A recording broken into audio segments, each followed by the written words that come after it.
Bonjour à tous, on se retrouve aujourd'hui pour la lecture de vie antérieure d'Amélie. Je vous souhaite un bon visionnage. À tout à l'heure. Alors, donc, je peux dire votre prénom ? Oui. Oui. Alors, nous sommes aujourd'hui avec Amélie pour sa lecture de vie antérieure et nous sommes le 20 juin. Le 20 juin. Nous sommes le 20 juin. Ok. C'est ça. Oui, c'est ça. En tout cas, nous sommes jeudi. Ça, je sais.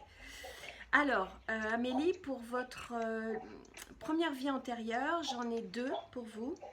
La première chose qu'on me donne, il y a un retour chez vous, je crois, non? Comment? Il y a un retour chez vous, non? Ah mince. Bah non, moi je vous entends bien. Il y a comme si il y avait la télé ou un retour chez Ah vous, non, non? ça va être ma fenêtre. Je vais la fermer. D'accord.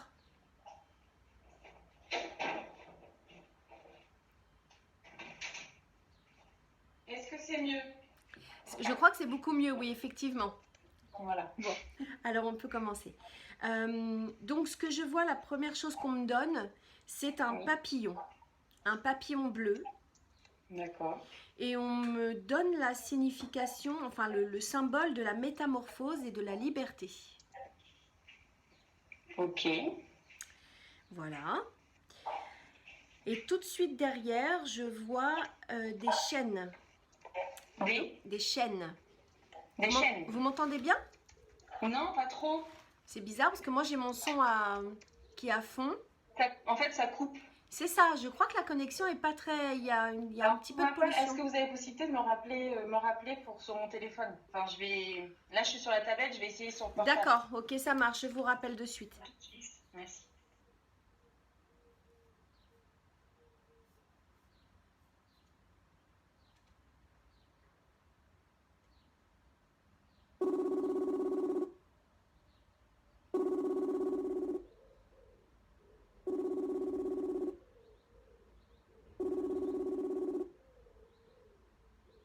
C'est bon? C'est mieux pour vous? Vous m'entendez mieux? Ben, je vais mettre avec la 4G, donc ça va être mieux. D'accord, bon, ok, très bien. Alors, donc je vous disais donc que je voyais des chaînes, Oui. et je vous vois enchaînés. Super. Voilà. Ok. Et je vous vois enchaînés par les poignets à un mur. En fait, vous êtes enchaînés comme ça, avec les deux poings liés. Alors, je ressens le froid et l'humidité. On me dit que nous sommes au XVIIe siècle. D'accord. On me dit que vous êtes à la Tour de Londres. En fait, vous êtes enchaîné, vous êtes emprisonné, hein, d'après ce que je peux comprendre. Voilà. À la Tour de Londres. Donc, vous êtes un homme. Et alors là, il y a plein de renseignements. Hein. Donc, si vous avez besoin de temps pour noter... non, mais ça va. On me dit qu'on est en 1640. Oui. Et alors là, vous avez 37 ans. D'accord. Vous m'expliquerez après. Pour sa journée en 36. Hein. D'accord. Ok, donc on est à peu près au même âge. Et alors là, on me donne votre nom et votre prénom. Vous vous appelez Robert Mac Dolan. D'accord. Alors, moi, je l'ai écrit D-A-W-L-A-N. L-A-N, d'accord. Ouais. Maintenant, on m'indique que vous êtes au service de la couronne. D'accord. Et que vous avez fait ça pendant des années. Ok. Et on m'indique aussi que vous avez fait ce travail, mais sans vraiment essayer de comprendre ce que vous étiez en train de faire. Voilà, vous l'avez fait... Enfin, comment? Dévotion, loyauté, enfin quelque chose comme ça? Non, vous étiez là au bon moment et vous avez fait ce que vous deviez faire en fait. Voilà, okay. Sans trop réfléchir à la tâche que vous faisiez. Vous voyez ce que je veux dire? Voilà. Oui. On me dit que vous avez une foi inconditionnelle envers la couronne. Alors peut-être, vous voyez, voilà la dévotion effectivement qui arrive. Oui. On me dit que vous avez une foi inconditionnelle. Donc, voilà, vous servez la couronne, quoi. Hein, voilà, on est bien d'accord. On me dit que vous avez le grade de capitaine. D'accord. Vous avez des ordres sous votre commandement. Et en fait, on m'explique que là, vous vous êtes rebellé contre votre hiérarchie. Donc, voilà, il arrive un moment dans cette histoire où vous n'êtes plus d'accord. Et vous ne voulez plus commettre d'injustice. C'est comme si d'un coup d'un seul, vous vous étiez réveillé. Oui. Vous allez me dire pourquoi, parce que je vous vois sourire, mais bon, on déroule l'histoire et puis vous me direz après. Ça vous est maintenant insupportable. Oui. Alors, on m'explique pourquoi le moment où ça a basculé. En fait, on vous a demandé de mettre aux arrêts un homme dans un village. On me dit que c'est un bourg. Voisin de Londres. En fait, on m'explique que c'est pas dans Londres même, mais que c'est dans la périphérie de Londres. Voilà, en campagne. Oui, voilà, c'est ça, exactement. Et en fait, on me dit que cet homme n'avait pas payé ses taxes. Et on me dit aussi qu'à cette époque-là, il y avait un grand nombre d'arrestations. Il n'est pas le seul, hein, c'est par wagon. Et en fait, vous constatez que cet homme qui vit avec sa famille est pauvre. En fait, c'est pas qu'il veut pas payer ses taxes, c'est qu'il ne peut pas. Alors, on me dit voilà, vous constatez qu'il a rien à manger. Vous constatez aussi qu'il a 5 enfants et qu'il lui reste en fait une vache et 2 moutons. Et que s'il vous donne ça, forcément, alors là, il n'a vraiment plus rien. Et on vous charge de l'arrêter. Bah, alors d'aujourd'hui, je l'aurais pas fait. Bon, bah, ça, voilà. Donc, on vous charge de l'arrêter et comme paiement de prendre les animaux, donc cette vache et ces moutons-là. Et vous refusez. On me dit que vous avez à ce moment-là une prise de conscience. Je vous ai dit, hein, c'est comme vous réveillez. Vraiment, c'est un réveil complet. Alors, là, je sens un petit peu votre caractère. Alors, vous êtes quelqu'un, pas maintenant, hein, le caractère de cet homme. Hein. On me dit que vous aimez l'ordre. On me dit que vous aimez la monarchie, hein, le fait qu'il y ait voilà, une hiérarchie dominante, hein, avec un roi, et puis voilà. Et vous aimez par-dessus tout votre pays. Vous êtes patriote, on me dit. Mais c'est plus fort que vous quand même. Vous allez au-delà de ça, vous surpassez ça et vous refusez donc d'arrêter ce pauvre homme. Donc vous êtes immédiatement mis aux arrêts. Oui. Et l'homme, pour le coup, bah, il est tué sur le champ. Ah. Bon, j'aurais peut-être dû réfléchir avant. Voilà. Alors on vous accuse de révolte parce que vous vous êtes rebellé. Et on dit de vous que vous êtes donc un renégat. D'accord. Alors je connais pas exactement la signification de renégat. J'ai entendu parler, mais... Exactement, voilà. Alors là, je vous vois à nouveau dans la prison où vous êtes enchaîné et vous pensez beaucoup. En fait, vous pensez énormément. Vous réfléchissez, vous faites le point, etc. Et en fait, vous constatez que personne dans votre entourage n'a compris votre geste, en fait. C'était tellement soudain et personne n'a compris votre prise de position. Mais vous regrettez pas. Vous avez beaucoup de peine pour votre famille, par contre. Hein, vous êtes compatissant avec eux. On me dit que vous avez une femme et 4 enfants. On me dit que 3 sont grands, adultes. Et la dernière, qui s'appelle Hélène. Alors, je pense que c'est à l'anglaise, hein, il n'y a pas de E au bout. Hein. N'a que 15 ans, en fait. Donc, elle est encore très jeune. Alors là, vous allez vous mettre à prier beaucoup. Beaucoup, beaucoup. Et vous vous tournez vers l'univers. C'est-à-dire que vous allez en appeler aux forces qui sont au-dessus de vous. On me dit que vous vous remettez entre les mains de l'univers, c'est-à-dire que vous vous dites faites de moi ce qu'il faut, voilà, je m'en remets à vous, voilà, c'est ce genre d'idée qui vous trotte dans la tête. Alors bon, il n'y a pas une fin heureuse. Oui, je me doute bien, enchaîner, tout là, je pense que... C'est ça. Alors je vous vois, vous êtes condamné à mort. à l'échafaud, on me dit, et en fait c'est pour donner l'exemple.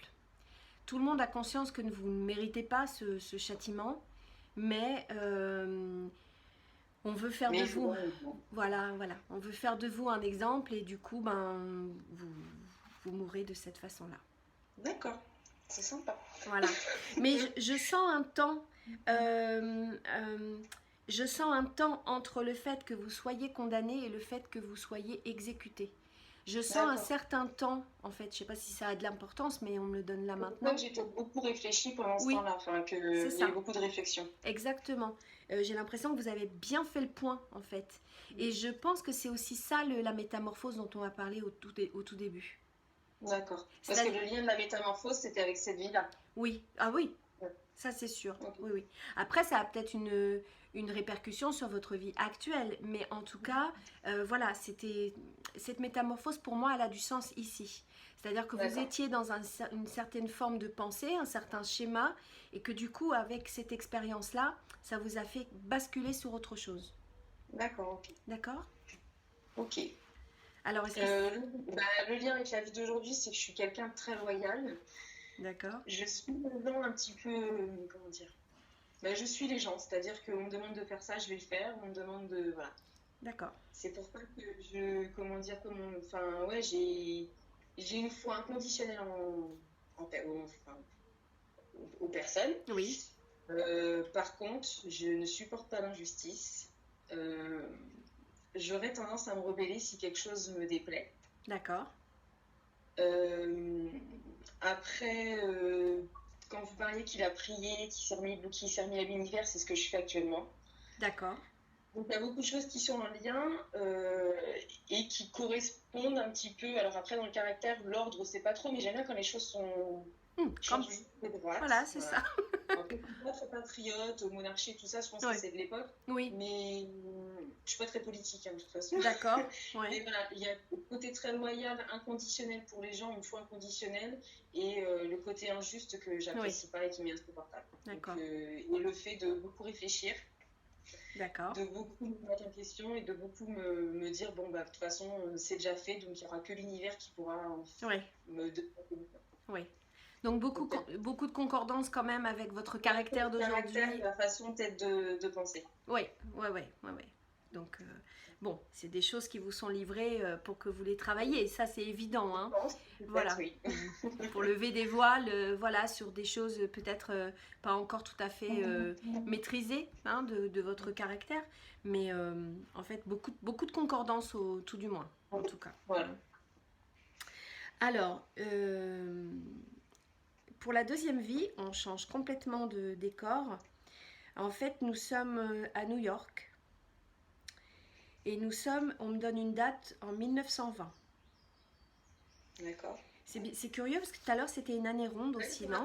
On était en 1640 et là on passe en 1920. C'est curieux ça, tiens.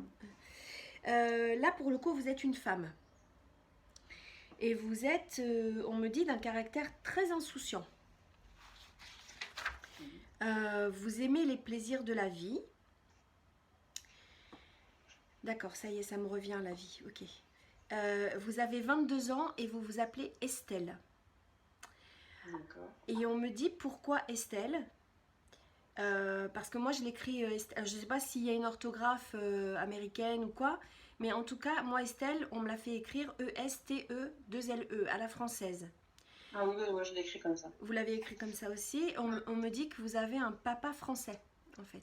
D'accord, mais je pense pour ça. Oui, je pense que c'est pour ça, oui.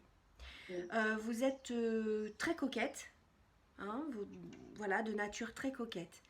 On m'indique aussi que vous êtes de bonne famille, vous êtes choyée, aimée. Donc de ce côté-là, pas trop de soucis pour commencer. Oui, parce que ça va dégénérer à un moment.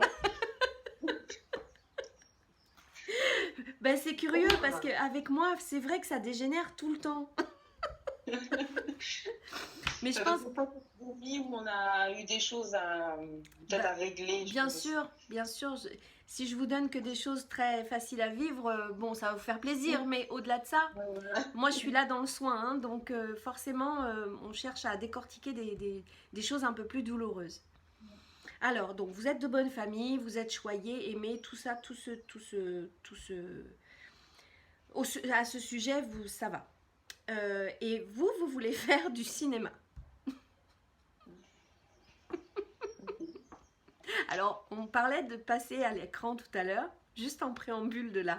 Ah oui, j'aime pas ça. Donc là, on est en plein dedans. Hein. D'accord. Et vos parents, vous, par contre, veulent vous marier. Donc, vous n'avez pas les mêmes projets les uns et les autres.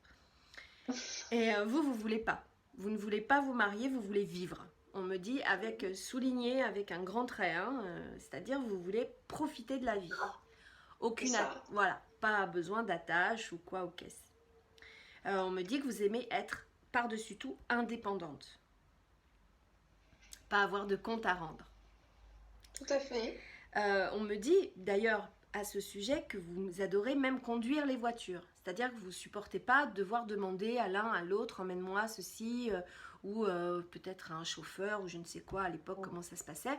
Non, vous aimez conduire la voiture. Alors à l'époque, il n'y a pas de permis, il n'y a rien. Je vous vois monter dans la voiture, essayer, etc. Et vous adorez ça, en fait. Vous avez une sensation de liberté. Oui. Alors, on dit de vous que vous avez un charme fou. Et vous avez un côté Frenchy. Ouais. Vous avez la French touch, en fait. Hein? D'accord. Voilà. Donc là, je vous vois, vous avez les cheveux courts. Vous êtes plutôt châtain clair. Et vous avez des boucles, en fait, mais plutôt des grosses boucles. Vous voyez, pas des petites boucles. Hein. Oui. Voilà, plutôt des grosses boucles. On me donne que vous avez un caractère atypique pour l'époque. C'est-à-dire qui ne correspond pas au schéma d'indépendance et de liberté. Déjà, ça ne colle pas trop avec les schémas de l'époque. Oui. Alors, vous avez fait des études, vous aimez les langues, et vous avez appris forcément le français, qui est à l'époque une langue plutôt rare. Hein, on ne l'apprend pas forcément tout le temps. Et vous apprenez l'anglais bien évidemment, donc votre langue maternelle, mais vous apprenez aussi le latin. D'accord. On me dit que vous adorez l'histoire. Dans cette vie-là, vous adorez l'histoire, vous êtes féru d'histoire.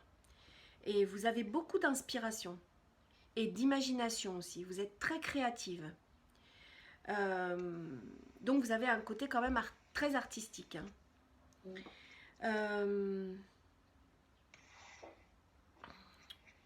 Alors là, on me donne un truc que je n'arrive pas bien à comprendre.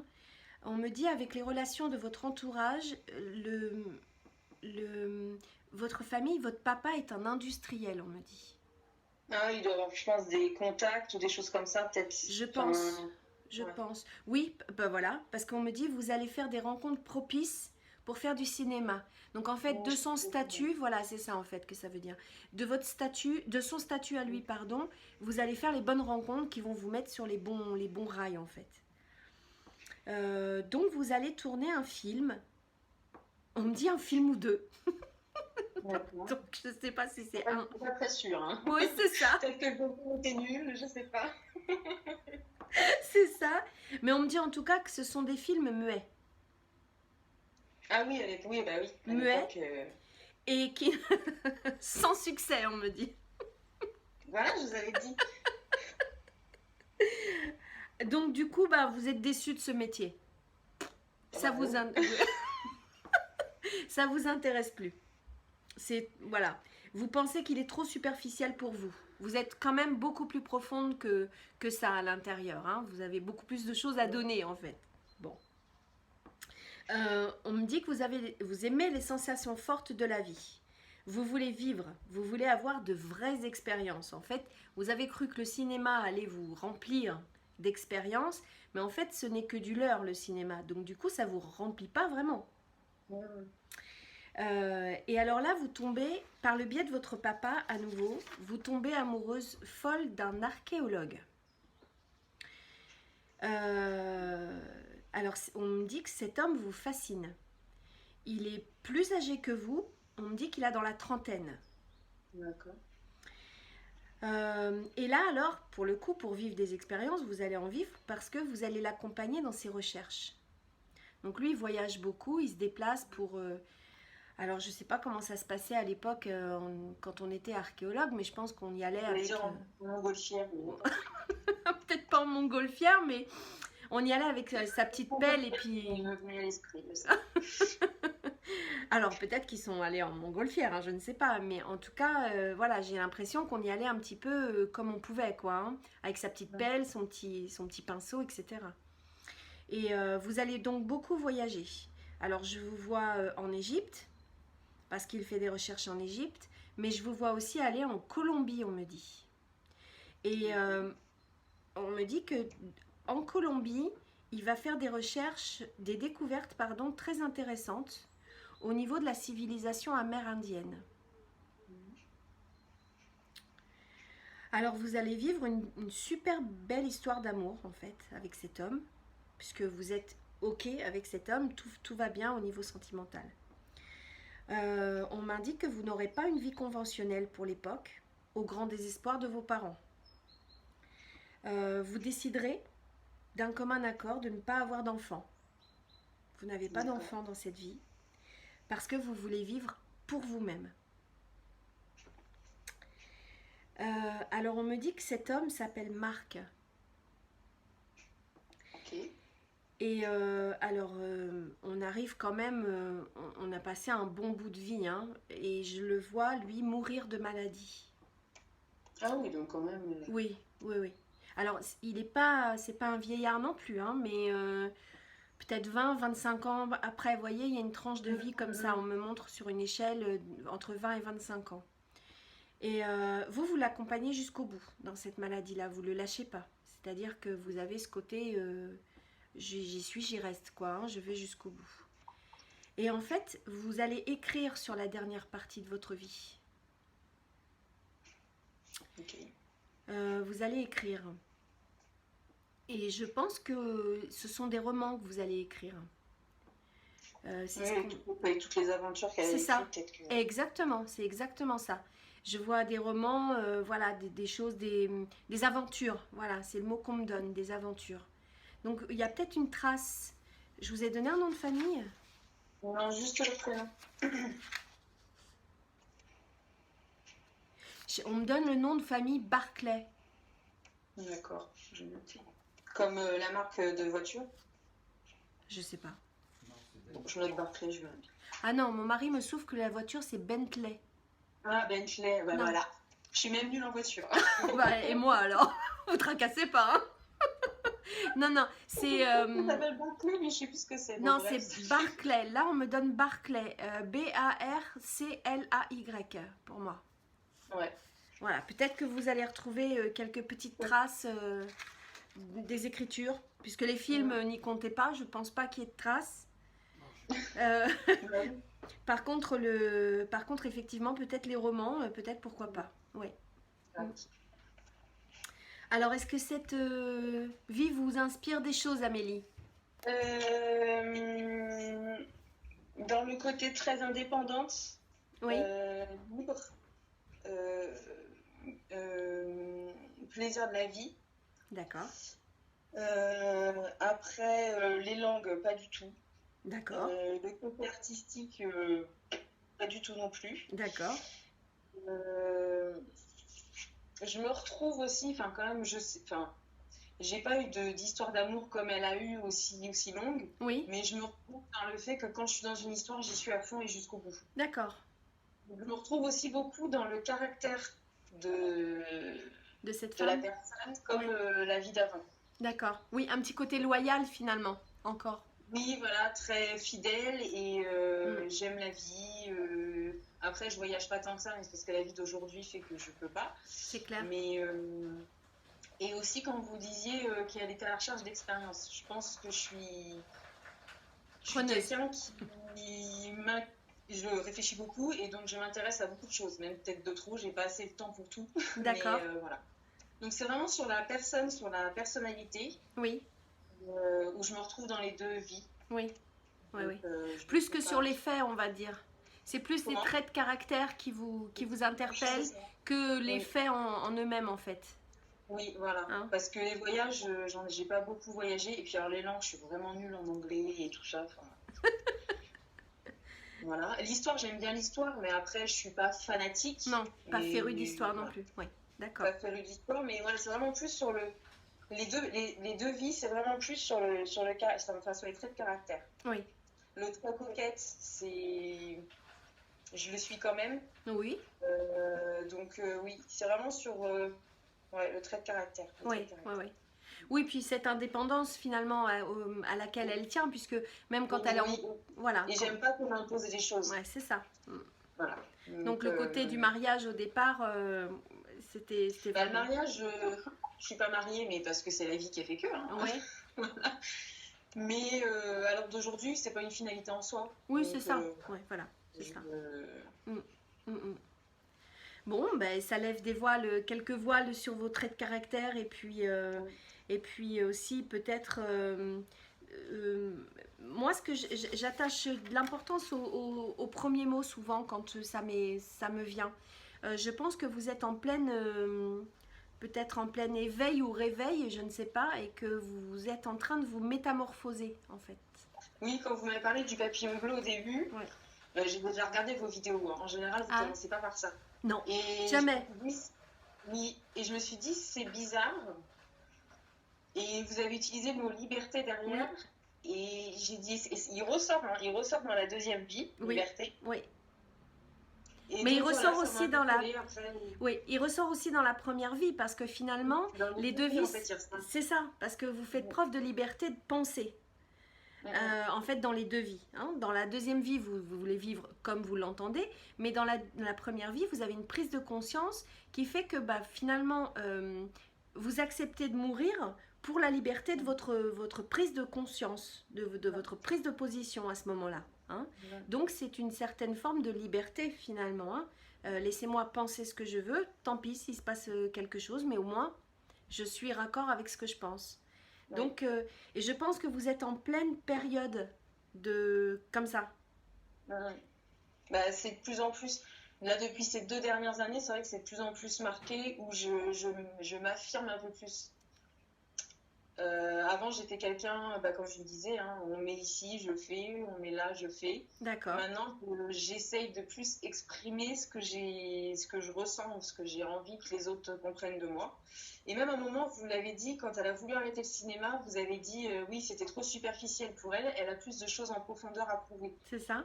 Et cette phrase-là, je ne l'ai pas notée, mais ça a beaucoup résonné. Elle est restée, puisque vous me la ressortez telle que je vous l'ai dit. Non, pratiquement. Voilà, elle est restée parce que Et aussi dans ma vie de tous les jours, donc dans ma vie de tous les jours, les gens me regardent d'extérieur et restent sur du superficiel. Oui. Et ils ne cherchent pas en profondeur. C'est pour ça que la phrase, elle vous a... Et je pense que les gens me prennent pour quelqu'un, comme vous l'avez dit, pas d'insouciant, mais de comment expliquer de pas qui est là, mais sauf que je ne suis pas que ça, donc j'essaye un peu de petit à petit de plus m'affirmer et montrer qui je suis. C'est exactement ce qu'ils ont voulu vous montrer, c'est que vous étiez capable parce que vous l'avez fait par le passé. C'est-à-dire que ces deux vies-là, vous vous êtes imposés de différentes manières, puisque les époques, les caractères, etc. sont différents. Mais vous avez réussi quand même à vivre selon vos propres pensées et avec ce qui vous animait vraiment au plus profond de vous.